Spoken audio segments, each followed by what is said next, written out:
Olá, amigos! Ao olhar para as estatísticas do Fundo Monetário Internacional, excluindo o pequeno país de Luxemburgo, a Irlanda é o país mais rico da Europa, com um PIB por poder de compra de 89.383 dólares. Por que eles são tão ricos? Vamos descobrir qual é a verdade por trás, certo? Em 1922, após suportar guerras e tensões, a Irlanda tornou-se independente da Grã-Bretanha. Naquela época, o país era muito pobre, com mais de 90% da população trabalhando na agricultura. Seus principais produtos de exportação eram leite e carne bovina, vendidos principalmente para o Reino Unido. No geral, sua economia está atrás de outros países europeus.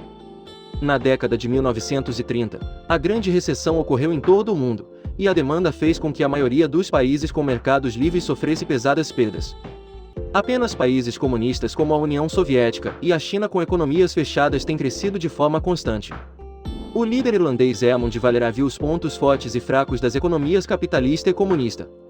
Por isso, ele selecionou ideias consideradas boas para serem aplicadas em seu país. Em primeiro lugar, a Irlanda nacionalizou os setores econômicos, ao mesmo tempo que proibiu o comércio exterior e as atividades de investimento, e impôs altos impostos sobre os produtos importados.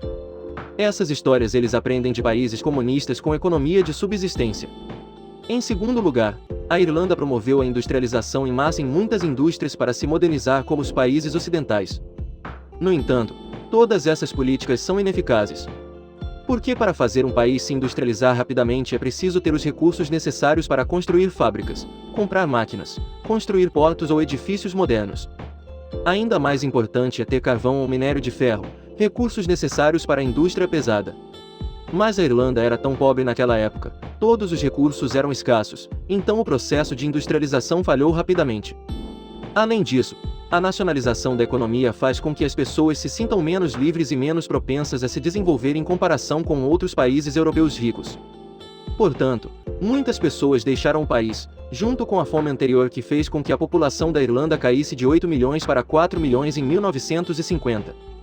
Foi também por causa das dificuldades do país que a Irlanda declarou neutralidade na Segunda Guerra Mundial para que sua vizinha Grã-Bretanha lutasse sozinha. Em 1957, a Irlanda decidiu mudar sua economia para o capitalismo. Eles se abriram para o comércio internacional, permitindo o investimento estrangeiro, reduzir as empresas estatais e promover fortemente a educação domiciliar. Graças a isso, a economia do país se recuperou e se desenvolveu gradativamente. Em 1973, a Irlanda aderiu à Comunidade Econômica Europeia, a antecessora da atual UE. Porém, logo depois, ocorreu a crise global do petróleo, fazendo com que os preços do petróleo disparassem. O gasto do governo supera o orçamento e deve arrecadar uma taxa média de 50% sobre o salário de cada cidadão. A economia da Irlanda continua em dificuldades. Muitos lugares tiveram quedas de energia e 20% de desemprego na década de 1980. O país foi apelidado de o doente da Europa. Não resignados a recuar, os políticos irlandeses se reuniram para discutir e apresentar uma ideia inovadora chamada de Estratégia Tallaght. Eles reduzem ou isentam impostos para muitas indústrias para atrair investimento estrangeiro e apoiar ativamente a economia privada, ao mesmo tempo em que aumenta a participação das mulheres na força de trabalho. Tudo isso, juntamente com as décadas de pesados investimentos em educação que se seguiram, mudou drasticamente a Irlanda. Eles fazem a transição de uma economia agrícola para uma economia do conhecimento. De meados da década de 1990 a 2000, a economia da Irlanda cresceu a uma taxa de 9 a 10% ao ano e foi apelidada de Tigre Celta. Muitas empresas privadas com bilhões de dólares por ano em receitas se ramificaram em toda a Europa. A Irlanda está muito à frente dos países que denegriram a Irlanda como um cara doente antes. Eles se tornaram um dos países mais ricos do mundo. Exceto por 5 anos afetados pela crise econômica global, a Irlanda tem uma taxa de crescimento anual do PIB bastante estável. Uma das principais razões para o crescimento veio da política de baixa tributação ou isenção de impostos na década de 80.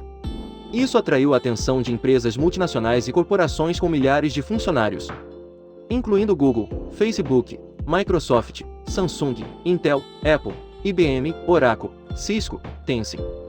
Na verdade, outros países europeus como a Macedônia, Hungria e Bulgária têm melhores incentivos fiscais do que a Irlanda. No entanto, as grandes corporações não os escolhem, porque na Irlanda, além de impostos atraentes, também há uma infraestrutura muito boa. As relações comerciais internacionais prosperam e muitos trabalhadores são altamente qualificados. São as corporações estrangeiras que contribuíram em grande parte para o crescimento do PIB da Irlanda. Em resumo, graças ao investimento inicial no desenvolvimento da educação, mais o Estado irlandês aplicando habilmente políticas para promover a economia, tornando a Irlanda o maior PIB per capita da Europa. Os vídeos vêm aqui. Obrigado a todos por assistirem e gostarem. Tchau e nos vemos novamente.